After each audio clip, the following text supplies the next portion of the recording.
Lalagyan natin siya ng pinakansim. So pagka nalagay mo na yung bearing dito, kailangan siya ay mayroong dispenser sa loob.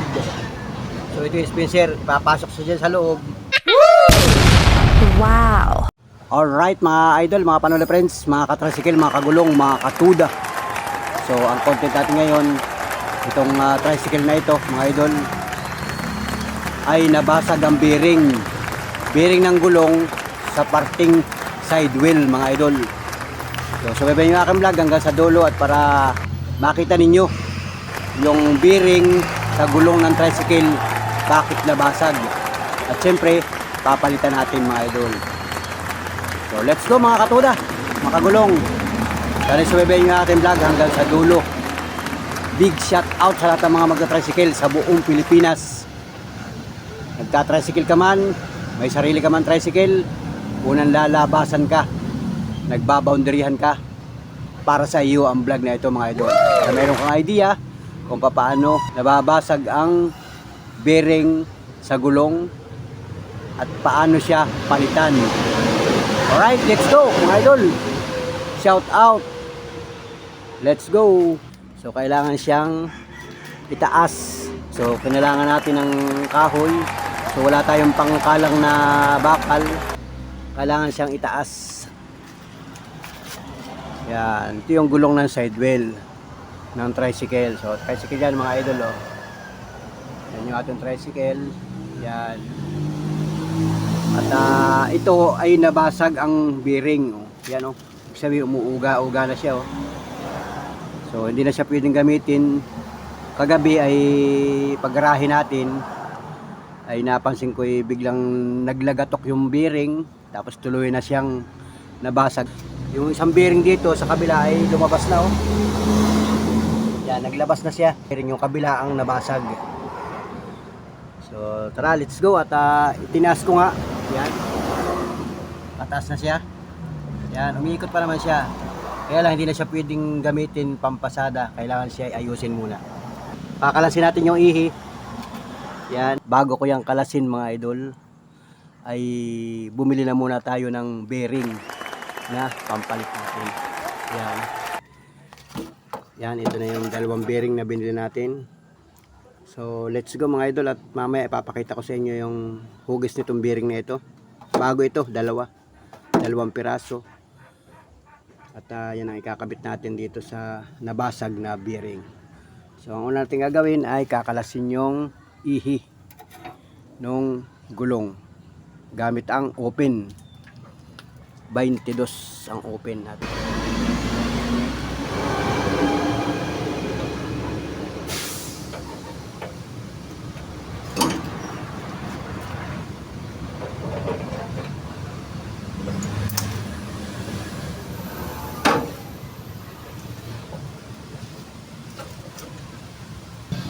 So yun mga idol, mga katuda, talaga naman palang yung bearing natin ay nabasag ng tuluyan mga idol. Ito talagang durog ang bearing. Dito sa kabilang side, labas yung plastic ko nasa loob mga idol. Grabe, basag. Yung isang bearing, napakita ko yung bearing sa inyo na ito yung bearing na isa. So hindi na siya pakikinabangan, talagang durog. Oh. Ito na naging resulta ng bearing. Durog talaga oh. Ito yung dispenser.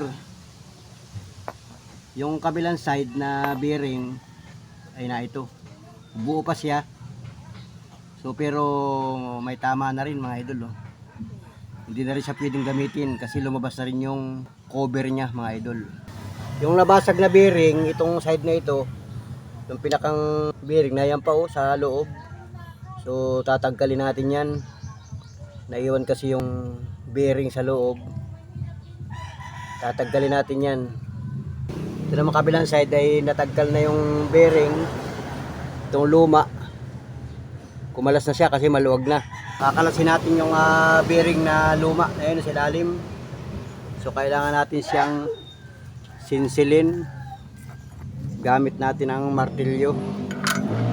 Tsaka itong ito.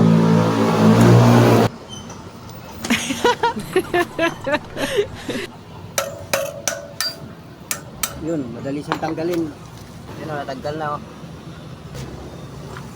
So ito na yung ating bagong bearing. Naka-plastic pa siya oh. Ang number niya mga idol ay 6302. Pan side wheel 6302. So pag ikinabit natin yan dyan, kailangan ay sakto-sakto siya. So ito luwag na. Lalagyan natin siya ng pinakansim. So ang kinakabit ko dito ay plastic na manipis. So tumatagal din naman siya at subok na natin yan. So pagka nalagay mo na yung bearing dito, kailangan siya ay mayroong dispenser sa loob. So ito yung dispenser, ipapasok siya dyan sa loob kasi siya yung magpipirsa sa dalawang ito. Nagtutukodan sila para siya ay mas matibay. So yun mga idol, at ito nga ay maluwag, ay di lalagyan natin ng plastic. So plastic lang ito mga idol, manipis na plastic. Ito cover natin.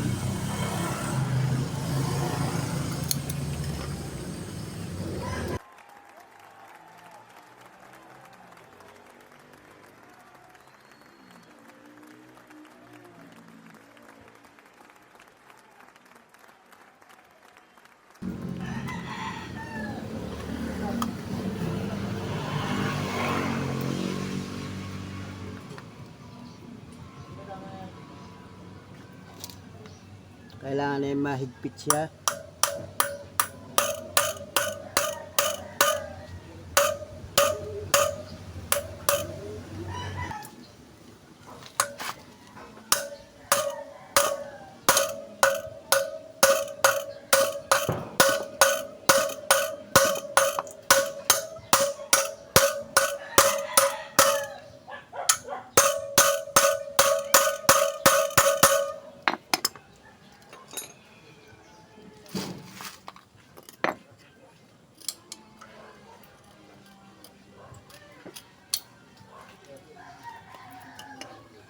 So ayun, humigpit na siya mga idol. Sa kabila naman, so ito yung isang bearing.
So yan mga idol, tapos na. Nakikabit na natin. So kailangan talaga ito hindi siya maluwag, lagyan ng sim. So plastic ang ginamit natin. Kakaiba yan mga idol. Tayo lang ang gumagawa niyan. Pwede rin namang lata. O pwede rin nga yung tela na maong. So ngayon plastic ang gamit natin. So pagka masyadong malaki na ang awang ay di pwedeng mas makapal na plastic, mas makapal na lata. So yan, let's go. At yan naman ay magagamit na natin mga idol. So sa mga katoda natin na gusto magpalit, baka kayo ay maluwag na rin ng ganitong bearing, yung lagayan, itong hub. So pwede itong paltan, ito napapaltan. Pagka may budget ka, bumili ka ng bago nito. At para sigon-sigo yung lagay ng bearing. So let's go mga idol, at na-share ko lang sa inyo yung ating pagpapalit ng bearing. Alright, so ikakabit na natin ito dito para tayo ay makapamasada na uli mga idol. Alright, so let's go.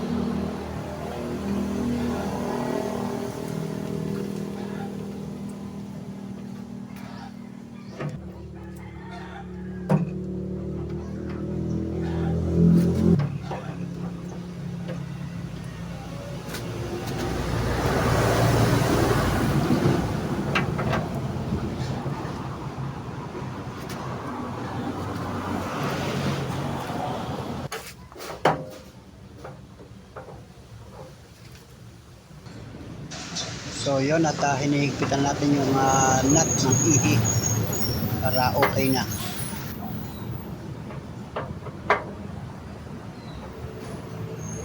So yun mga idol, let's go. Tapos na. Nahigpitan natin yung ihi. So okay na, wala na siyang kalog. Sigon-sigon na siya mga idol. Yan oh. So, diba? Gagamit na natin yan. So paikutin natin. So yan oh.